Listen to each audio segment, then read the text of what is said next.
Oi, Maureen. O nosso trabalho é sobre a reinserção do presidiário na sociedade. Vamos tratar sobre a ineficiência do sistema carcerário brasileiro ao reintegrar o ex-detento na sociedade, e assim analisar o porquê disso não acontecer. Um dos maiores motivos que já foi comprovado é a superlotação, e vamos falar sobre as causas e as consequências dela, e usar de exemplo a Casa de Detenção de São Paulo, Carandiru, que já foi considerada uma das melhores casas de detenção do Brasil, e hoje em dia não existe mais por conta do genocídio ocorrido lá. O vídeo que vai ser mostrado a seguir mostra 2 ex-detentos de lá. E sabe, né, que ali não é lugar para ninguém, né? Eles só sabem jogar a gente lá dentro e fica esquecido até cumprir a sua pena. Oitavo pavilhão, aqui é sangue bom. A bola rola no campo, detenção. Aqui é xadrez, eu tô ligado. O cárcere em si, ele é pesado, porque é aquela rotina do dia a dia, quando você não se mete em coisa errada, né? Agora, é um lugar, né, onde você aprende, como diz, na marra, você aprende a respeitar os outros e os outros te respeitar também.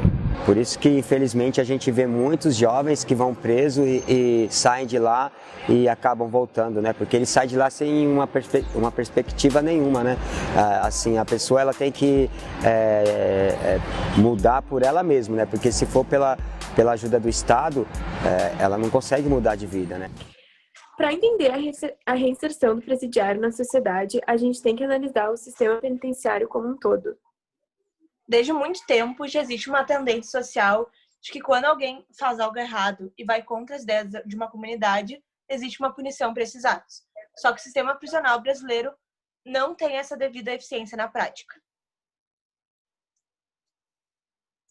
Hoje em dia, a população carcerária do Brasil é a terceira maior do mundo e o número de vagas não comporta o número de pessoas e acaba gerando a superlotação. A superlotação acaba criando outros problemas, como doenças, traumas e inclusive a proliferação da violência. Além disso, as prisões passam a não ter mais o papel principal, que é justamente reeducar os detentos. O propósito da reeducação dos presos é ajudá-los e justamente se ajustarem às leis da sociedade e até mesmo opções para diminuir a pena deles, como ajudar eles quando eles saem dos presídios com outras formas de conhecimento que eles poderiam ter dentro dos presídios, que eles poderiam até buscar por uma fonte de renda quando saíssem de lá. Outro conflito é a falta da classificação dos presos de acordo com a gravidade do crime cometido, porque muitos que foram detidos por infrações leves acabam se envolvendo e convivendo com outros detentos que cometeram graves infrações e o nível da reincidência acaba aumentando. Agora, a gente vai abordar esse assunto de forma jurídica com a Laura. Bom, então, como as gurias falaram, a superlotação é um assunto que é muito comum nos presídios do Brasil, além da falta de higiene, a falta de conforto, e nem as legislações brasileiras conseguem dar conta dessa desordem toda que ocorre.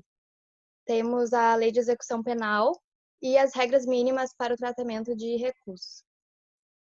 Bom, a Lei de Execução Penal, ela basicamente assegura para o detento os seus direitos para viver uma vida adequada dentro dos presídios e ter uma condição harmônica, né, para a integração social.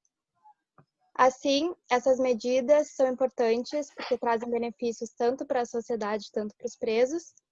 E caso essa lei de execução penal tenha sido aplicada corretamente, ela é bem positiva, mas isso não é muito comum no nosso país. Bom, após o cumprimento da pena dos detentos, eles são liberados para a sociedade e é importante dizer também que essa lei de execução penal, né, como eu já falei, ela é positiva quando dá certo e após o cumprimento da pena, o detento ele é reinsercido de novo na sociedade e se essas medidas que a lei de execução penal, se elas derem certo realmente, enquanto eles estiverem no presídio, vai agregar positivamente a entrada deles na sociedade de novo. Mas, mesmo com todas essas leis de direitos humanos e assistências para os detentos dentro da prisão, o sistema carcerário brasileiro ele está em um estado muito preocupante. E essas leis não funcionam de uma forma muito eficaz. Assim, eles são tratados de maneira desumana dentro dos presídios. Agora eu vou passar a palavra para a Ana, que vai complementar o meu pensamento. Bom, já vimos que a função dos presídios é reeducá-los para colocar em convívio com a sociedade e não puni-los. Mas, infelizmente, há alguns quesitos que o governo não consegue cumprir para que haja uma ressocialização adequada, como o distanciamento da família ao preso quando é encarcerado e, assim que liberto, a ausência de moradia e emprego. Ambos, muitas vezes, devido ao preconceito que a sociedade tem com aqueles que cometem atos ilícitos. Outro requisito de extrema importância, que inclusive está nas regras mínimas da ONU para uma ressocialização adequada do preso, é o contato com o mundo exterior, através de cartas com familiares e amigos, informações através de jornais e notícias sobre os acontecimentos da atualidade. Este contato com o exterior é algo previsto no artigo 41 da Lei de Execução Penal. Porém, infelizmente, muitas vezes esse contato é feito de forma ilegal e acaba fortalecendo rebeliões e crimes organizados internamente.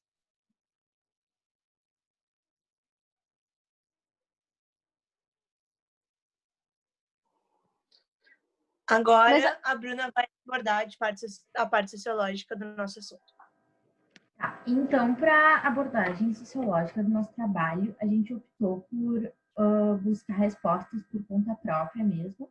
Então, a gente formou um questionário com diversas perguntas e acabou distribuindo ele em vários grupos a partir de redes sociais, foi o WhatsApp no caso, e por pessoas mais próximas da gente, que com a quarentena foi a melhor opção que a gente encontrou no momento.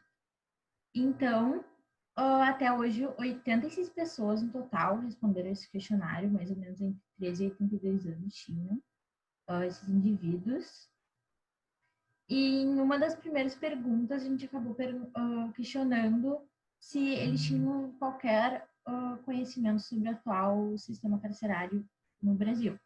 E a gente teve um resultado de que 86,6% dessas pessoas disseram que têm um conhecimento sobre esse tema. Então, a gente resolveu estipular mais ou menos vários níveis de satisfação pessoal para essas pessoas que disseram ter algum conhecimento sobre o assunto. E a gente dividiu isso em 5 níveis de satisfação. Foi muito bom, bom, mediano, ruim e muito ruim. Muito bom e bom não tiveram ninguém praticamente votou nessas duas opções. Mediano a gente teve 2,7%, que é uma porcentagem praticamente completamente baixa. Ruim a gente teve 25% e muito ruim a gente teve 72,7%, que acaba mostrando que tipo, a insatisfação é quase que completa assim, dessas pessoas. Ninguém pensa que seja de fato algo eficaz. Então, numa terceira pergunta, a gente escolheu saber mais sobre a opinião dessas pessoas e a gente abriu um espaço para elas escreverem detalhadamente o que elas achavam que estava errado. Então, tiveram várias respostas, mas o que mais se sobressaiu foi a superlotação, em 32%, e a ressocialização, em 23%, que também é uma porcentagem baixa. Que, através disso, a gente chegou em outra conclusão. Mas, por enquanto, vou falar sobre essas respostas. Outras respostas não muito recorrentes que a gente teve foi melhora no saneamento, abuso de poder das autoridades e mais presídios. Só para adicionar um pouco mais ao nosso trabalho. Então, em outra enquete, a gente acabou perguntando se eles acreditavam que os presídios haviam uma função social de reeducar. Então, a gente teve uma resposta de 41% que sim e 58% que não. Então, isso demonstra que praticamente mais da metade das pessoas que a gente fez o questionário, as pessoas que participaram do questionário, disseram que não acreditam nisso. E isso pode nos levar a uma conclusão que o nosso grupo chegou, que o preconceito às vezes está muito enraizado nessa ideia de ex-detento. Porque se as pessoas não acreditam que a função social do presídio é reeducar, às vezes elas pensam que, na verdade, o presidiário é meio que naturalmente criminoso. E isso também, quando as pessoas pensam isso, elas imaginam o presidiário mais com um nível baixo, não incluindo aquelas pessoas com maior valor aquisitivo na sua conta e como chamam de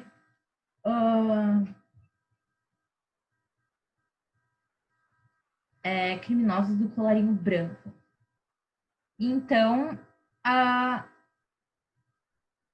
basicamente é isso. E a gente pegou uma pesquisa do Anuário Brasileiro de Segurança que diz que 57% da população brasileira acreditava em 2015 que a expressão bandido bom é bandido morto poderia ser levado em consideração, né? Então, isso mostra bastante esse preconceito enraizado na nossa sociedade, que impede muito que esses detentos que saíram do presídio possam encontrar mercado de trabalho, e acaba que eles não têm muita escolha grande parte das vezes e tem que voltar para o crime, porque não tem como se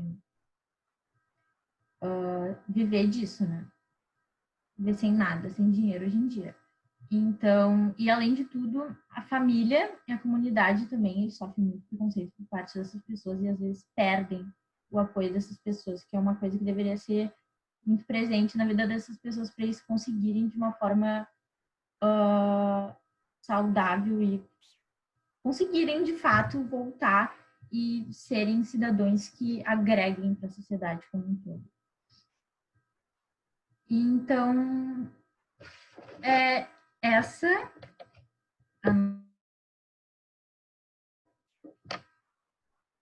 o nosso trabalho.